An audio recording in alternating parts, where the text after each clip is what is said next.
እኔ ምላችሁ ግን ሩታ ማለት ነው የአብርሽን ወንድሞች እየወሰደች የሆነ አደንዝዝ እያደረገችባቸው ነው የምትመጣ ወይስ ምንድነው? አልገባኝም። እኔ ማለት ነው ገባችሁ? እንዴት ነው ሄርሜላን እየሸፋፈንክላት ያለው? እንዴት ነው ከሩታ ጎን ሆነህ አልተገኘችም፣ እንደዚህ ናት፣ ከነሱ ጎን አይደለችም፣ ከነሱ ጋር አይደለችም፣ ከነሱ ራስ አንሳ አይንህን አንሳ ምናምን የምትለው? ሮቤል ምን እያለ ነው ያለው? ሮቤል ሄርሜላን ብንሞት አናወጣትም፣ ሰላማችን አግኝተናል። ከሷ ጋር ስናያት ከአብርሽ ጋር ስናያት በጣም ነበር የምንቀነው እኔና እህቴ ሩታ። ስለዚህ ሩታም ሰላሟን አግኝታለች፣ እኔም ሰላሜን አግኝቻለሁ። በቃ የምንፈልገውን ነገር እያደረግን ነው ያለ ነው። ስለዚህ ብንሞት አናሳያትም እያሉ እንዴት ነው ተያይዘው እጅ ለእጅ ተያይዘው መጡ። እዛም በኋላ አብሮ ተያይዘው ሄዱት። ስለዚህ ሩታ የሆነ ሴራ የምታሰራችባቸው ነገር አለ። ገባችሁ አይደለ? ኤፍሬም በባለፈው ልክ እንደዚህ ነበር ጎትታጁን ይዛ ሂዳ ምናምን ምን እንዳደረገችው አላቅም። እንደገና ተቀልብሶ የመጣው ወደ እሷ ማለት ነው። ዛሬ ደግሞ ዴብ ደግሞ እንደዛ አሽቃባጭ። አታሽቃብጥ ዴብ፣ ማርያምን አታሽቃብጥ እንዴ! እሷ እኮ ቤተሰብ ነው ያላት አይደል እንዴ? ያንተ ልጅህ እስኪ ልጅ አሁን አንተ ልጅ አለህ። ልጅህ ቢጠፋ እንዴት አባህ ነው የምትሆነው? አብርሽ ችግር የለውም ፍቅረኛዋ ነው አይደል እንዴ? ምንም ላይ መስለው ይችላል ምናምን ነገ ሌላ ሴት ምትል ይችላል ግን ቤተሰብ አላት። ገባችሁ አይደለ? ቤተሰብ እናቷ በጣም ተጨንቃ በጣም ታማ በጣም ከሚባለው በላይ በሀዘን ውስጥ ተውጣ ልጅ የት ናት? ምን ሆና ነው? እንዴት ተደረገባት? ሶሻል ሚዲያ ወከለ እንደዚህ በዚህ ሆነች እንደዚህ ሆነች ምናምን እየተባለ የሚታየውን እያየች እዚህ ትሆነ ይሆን እንደዚህ አድርገዋት ይሆን እያለች በጣም እየተረበሸች ነው ያለችው እናቷ ማለት ነው። ገባችሁ አይደለ? ስለዚህ ዴብ አይመለከትህም። እዚህ ውስጥ አንተ የምትገባ ሰው አይደለህም። ገባህ አይደለ? እውነቱን ሁላችንም እናውቃለን። ምን እንዳደረጓት እንዴት እንዳደረጓት ምናምን በደንብ አድርገን እናውቃለን። የማይሆን ነገር አትወሽክት። የሩታን ነገር ለመሸፋፈን ሄርሜላን የሆነ ነገር ልታደርግ ምናምን አትምጣ። ገባህ አይደለ? የኔ ከናንተ ጋር ተዛመጃለሁ ልጅ ወልጃለሁ ምናምን ስላለች ሩታ እያሽቀበጥክ መምጣት የለብህም።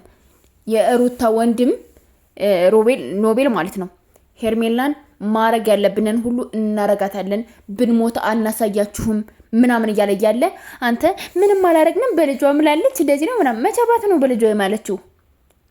አትቀባጥር ዴብ አይመለከትህም። ከሄርሜላ ራስ ውረድ። አስመሳይ ምን ይመስላል? በመድኃኒዓለም በጣም እኮ ነው የምንወዳት ሄርሜላን አይደል እንዴ? ለምንድን ነው አንተ ምንም ያልመሰልህ? እንደዚህ ነው እንደዚህ አንተ አሽቀባጭ፣ አንተ አውሪ። ማን አደረግህ? አብርሽ ደግሞ እና ብለው እንትን ባሉ ቁጥር ምናምን እንደዚህ ነው ምናምን እያልክ አትስማ። መወሰን ያለብህን ውሳኔ ወስን። ቤት ውስጥ ያለውን ካሜራ ሪል ስቴት ውስጥ ይሄ በየብሎኩ ምናምን አይደል ሴንተር ላይ እዛ ላይ ያሉ ካሜራዎችን ማስፈተሽ ነው ያለብህ። ከሷ ቤት እንደገበች እየተነገረ እንትን እየተባልክ እንዴት ነው አንተ የምትወሸክተው? እንዴት ነው እንደዚህ ሲሉ እሺ አዎ ይሆናል ምን እናድርግ እንግዲህ ምን እንሆን ምናምን እያልክ እንትን የምትለው ለምንድን ነው? ሄርሜላ ትምጣ። ስለ አብርሽ ጉዳይ በደንብ አድርገን እናወራበታለን። በደንብ ማለት ነው።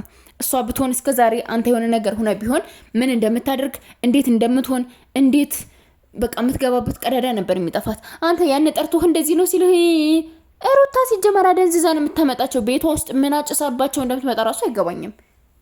ከምር ምን አድርጋባቸው እንደምትመጣ ራሱ ግራ ነው የሚያጋባችሁ ነው። አብርሽ ማድረግ ያለብህን ነገር አድርገህ ሄርሜላን ወደ ቤቷ አስመልሳት። ከምሬንም ነግርህ ሮቤል ትናንት ምን እያለ እንደነበር አይታችኋል። ዛሬ ደግሞ ምን እያለ እንደነበረ እኔ እንጃ። ከምር በጣም ነው የሚያስጠላ፣ በጣም ከምላችሁ በላይ ማለት ነው። እና ፕሊስ ለቤተሰብ ስትሉ እንትን በሉ። ስለ አብርሽ አይመለከተንም።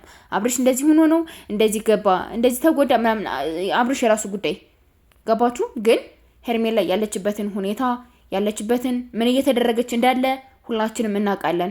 ስለዚህ ሩታ አሁን እስር ቤት እንዳትገባ ሁሉም ካሜራ ይፈተሽባት እንትን ማለት አለባት ምናምን ስንል እውነታው ሊወጣብኝ ነው ብላ ነው እንደዚህ የሆነች ያለችው እንጂ ለሌላ ነገር አይደለም። ገባችሁ አይደለ? ስለዚህ ሩታ በህግ ተይዛ ሁሉም ነገር ይፈተሽ። ዴብ ደግሞ አይመለከትህም። ገባህ አይደለ? አይመለከትህም። አንተ እዚህ ውስጥ ገብተህ እንደዚህ ነው እንደዛ ነው በዚህ ገብቶ በዚህ ወጥቶ የምትል ሰው አይደለህም። ምንም የምታውቀው ነገር የለህም አንተ ምንም ማለት ነው። ገባህ አይደለ? ሄርሜላን በእኔ ቤተሰብ ስላልተዛመደችህ ቀርበህ ብዙ ጊዜ ስላላየሃት ምናምን ለሩታ ሸፋፈንክላት። ለሩታ ማውራት ነው ያለባት እንጂ አንተ እኮ ነው ያወራኸው አይደል እንዴ? ምንድነው